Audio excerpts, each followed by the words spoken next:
Excellent enfant de Dieu, soyez bénis encore, où que vous soyez aux quatre coins de la terre. Comme à l'accoutumée, il me plaît encore et encore de vous parler de la part du Seigneur, de libérer sa parole, pour que vous soyez encore davantage édifiés dans votre sainte foi. Nous avons abordé un enseignement où nous parlons des 5 clés pour ouvrir son ciel, ou du moins les clés, les principes qui feraient en sorte que votre ciel puisse s'ouvrir.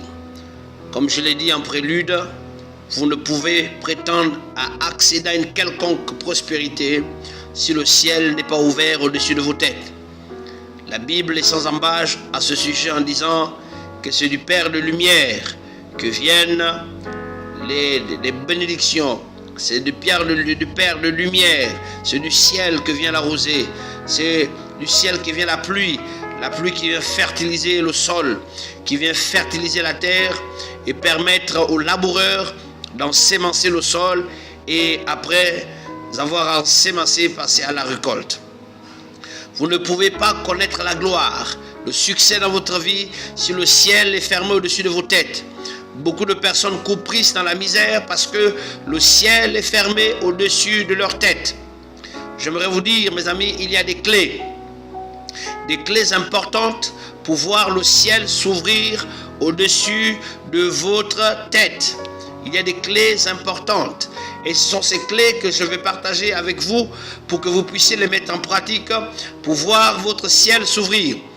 Dans la première partie, nous avons vu que le respect des parents, le respect de l'autorité, qui était traduit par une parole de bénédiction de ces derniers, entraînait le ciel ouvert. La Bible dit: honore ton père et ta mère afin que tu vives 1, longtemps sur la terre, 2, heureux et prospère et béni.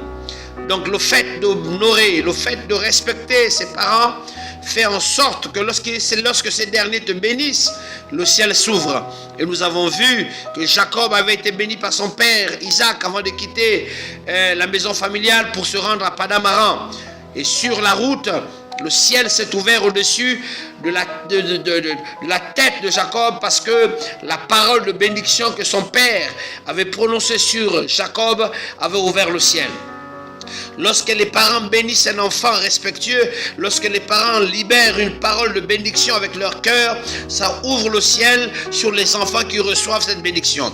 Donc il est important, mes amis, d'obéir à ses parents, d'obéir à ses pères spirituels, d'obéir aux autorités que Dieu met devant vous. Lorsque cette autorité que j'ai appelée la source, lorsque nous sommes obéissants vis-à-vis de la source, le ciel va s'ouvrir. Or, beaucoup de personnes méprisent la source par laquelle Dieu est passé pour leur bénir, pour leur arroser, pour leur fertiliser, pour leur rendre grand. Beaucoup ils méprisent la source par laquelle Dieu est passé pour les introduire dans ce qu'ils considèrent comme étant une bénédiction. C'est important. Et la deuxième chose, la deuxième clé, je vous ai dit, bien aimé dans le Seigneur, que la connaissance est une clé importante qui ouvre les écus des cieux. Et je vous ai dit qu'un jour, Jésus discuta avec ses disciples et il dit: qui dites-vous que je suis, moi, le Fils de l'homme? Les uns dirent au Seigneur: tu es Élie, tu es Jérémie, Moïse, tu es l'un des prophètes. Et Jésus a posé la question dans cet élan à Pierre. Pierre a dit: tu es le Christ, le Saint de Dieu. Et Jésus dit: Pierre, ce n'est ni la chair ni le sang qui t'ont révélé cela, mais c'est mon Père qui est dans les cieux. À cause de la révélation que tu as eue de moi, il dit: je te donnerai les clés du royaume des cieux. Il dit: je te donnerai les clés du royaume des cieux. C'est que tu ouvriras dans le ciel, sera ouvert sur la terre. Donc la connaissance révélée, la révélation qu'on a de Dieu ouvre le ciel. Lorsqu'on met en pratique les révélations que Dieu nous donne, les amis, ça ouvre les écus des cieux. Et la troisième chose que je voudrais voir avec vous pour comment faire pour que votre ciel s'ouvre, lisons dans Marc au chapitre 1er. Marc au chapitre 1er à partir du verset 9. En ce temps-là, Jésus vint de Nazareth en Galilée. Et il fut baptisé par Jean dans le Jourdain. Au même moment, il sortit de l'eau, il vit les cieux s'ouvrir et l'Esprit descendre sur lui comme une colombe. Mes amis, si vous voulez que les écus des cieux s'ouvrent au-dessus de vos vies, faites-vous baptiser. Le baptême ouvre les écus des cieux. Malheureusement, aujourd'hui, Beaucoup de chrétiens négligent le baptême. Beaucoup de personnes négligent le baptême. Or, le baptême est important. Pourquoi Jésus a ordonné à ses disciples de se faire baptiser? Pourquoi Jésus a demandé à ses disciples de se faire baptiser? Parce que tout simplement le baptême ouvre les écluses des cieux, mes amis. Faites-vous baptiser et votre ciel s'ouvrira. C'est important.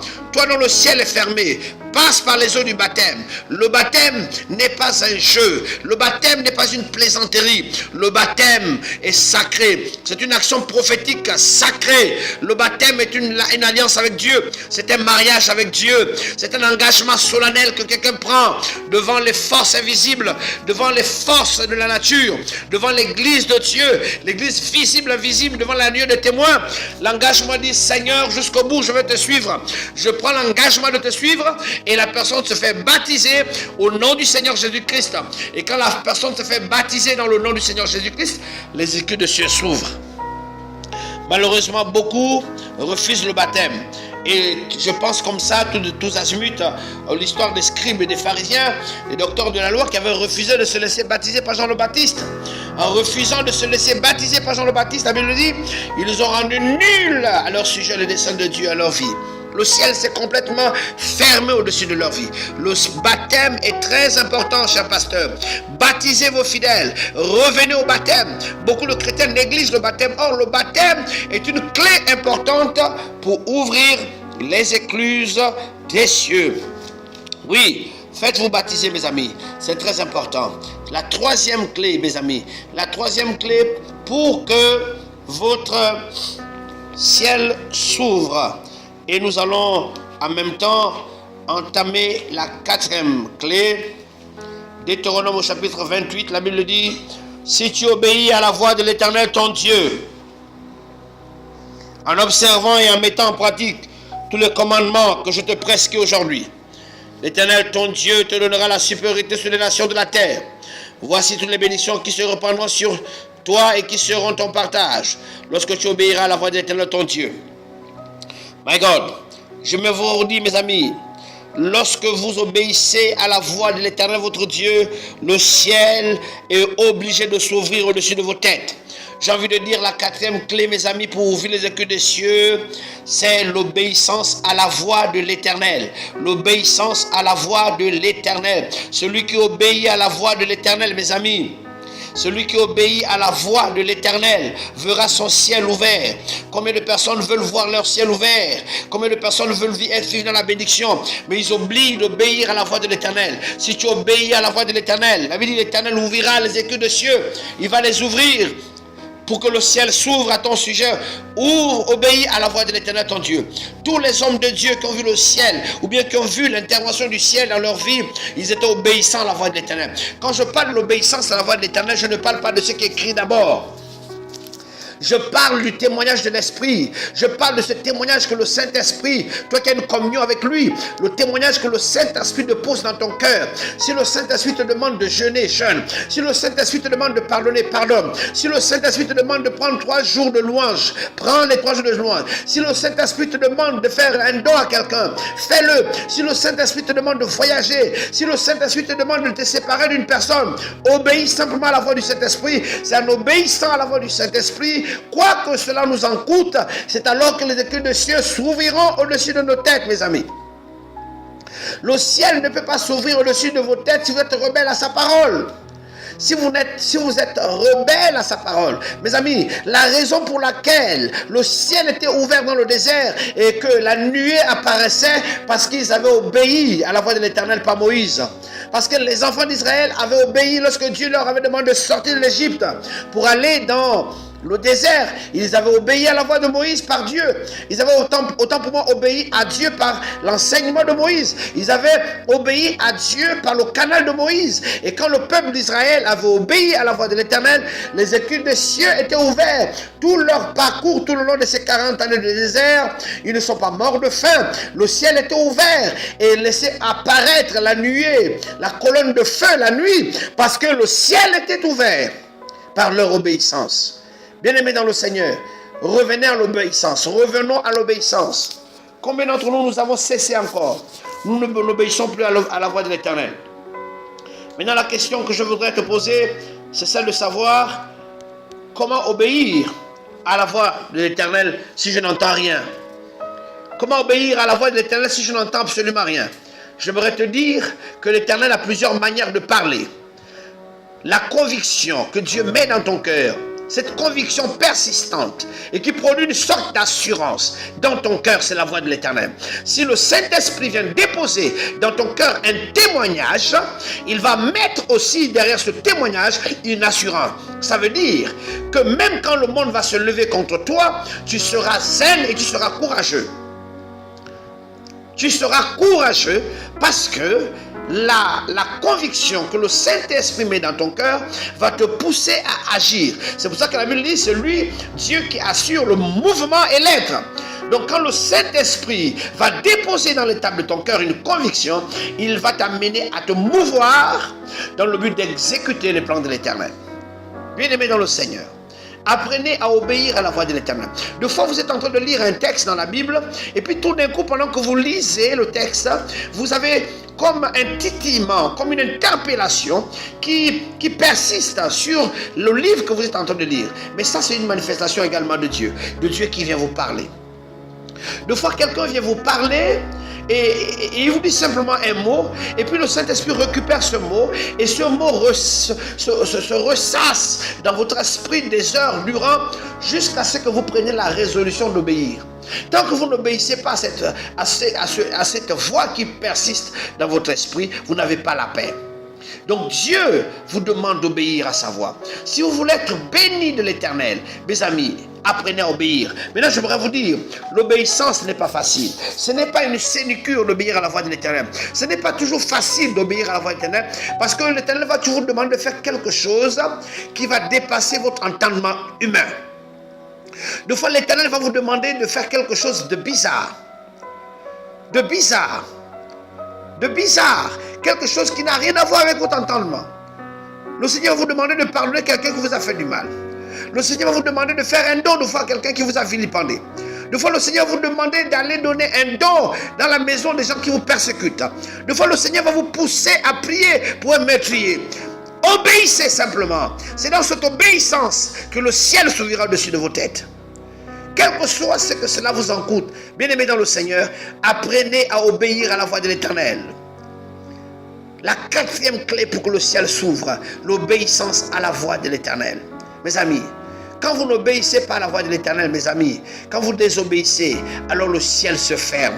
Et c'est pour cela que dans 2 Chroniques au chapitre 7, le verset 14, la Bible dit, quand je fermerai le ciel, quand il n'y aura plus la pluie et quand j'enverrai la maladie ou la peste dans votre pays, si mon peuple sur qui est invoqué mon nom s'humilie, prie et cherche ma face et se détourne de ses mauvaises voies, il dit, je guérirai ce pays et j'enverrai la pluie.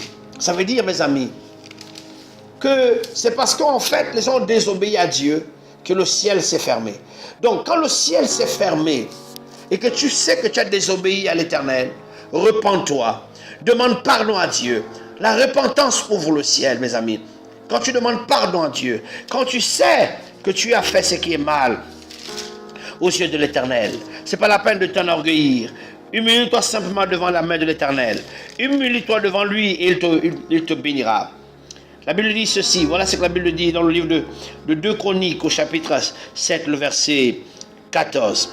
Il dit, si mon peuple sur qui, et on peut aller encore loin, il dit, verset 13, quand je fermerai, 2 Chroniques au chapitre 7, à partir du verset 13, il dit, quand je fermerai le ciel et qu'il n'y aura point de pluie, quand je donnerai aux sauterelles de consumer le pays, quand j'enverrai la peste parmi mon peuple, si mon peuple sur qui est invoqué mon nom s'humilie, prie et cherche ma face, et si se détourne de ses mauvaises voies, je l'exaucerai des cieux et je lui pardonnerai son péché et je guérirai son pays. Vous voyez, mes amis, lorsque nous désobéissons à la voix de l'Éternel, l'Éternel ferme les écluses des cieux. Quand un pays refuse d'obéir à la voix de l'Éternel et se met dans la désobéissance, lorsque dans un pays des hommes se marient entre eux, des femmes se marient entre eux, des hommes et des animaux se marient entre eux. Ils sont dans une abomination qui ferme les écus des cieux. Mais si ce peuple prend conscience de l'état de son péché, lorsque ce peuple réalise qu'ils ont péché contre Dieu, lorsqu'une nation a réalisé qu'elle a péché contre Dieu, elle décide de passer par la repentance, par la confession du péché et d'abandonner ce péché, alors Dieu ouvre à nouveau les écus des cieux. Mes amis, il guérit nos pays, à tous ces États qui connaissent ou qui ont connu par le passé une grande prospérité, et puis aujourd'hui, ils sont devenus les derniers ou la risée d'autres nations sur le plan international. Je vous donne un message de la part du Seigneur. Il vous suffit de prendre des temps de repentance, de revenir de vos voies vers le Seigneur, et le Seigneur ouvrira les écus des cieux. Et il bénira notre pays. Et il bénira votre pays. Que le Seigneur vous bénisse. Qu'il vous bénisse abondamment. Qu'il vous bénisse, Seigneur, nous disons. Apprends-nous à obéir à ta voix. C'est vrai que ce n'est pas facile, Seigneur. Mais nous voulons obéir à ta voix. Aide-nous, Seigneur, à être des prisonniers de l'obéissance. Aide-nous, Seigneur, par ton Esprit Saint, à obéir à ta parole. Ce n'est pas facile, Saint-Esprit. Donne-nous la force d'obéir à ta parole, Esprit de Dieu. À tous ceux qui écoutent ce message, je vais prier, Saint-Esprit, afin que tu leur donnes la capacité, Saint-Esprit, d'obéir à la voix du Père. Merci, ô Dieu. Merci pour ces moments. Merci pour tout, Seigneur. Que ton nom soit élevé et glorifié. Dans le nom de mon Seigneur Jésus-Christ et Sauveur, que je prie ainsi. Amen. Amen. Soyez bénis aux quatre coins de la terre.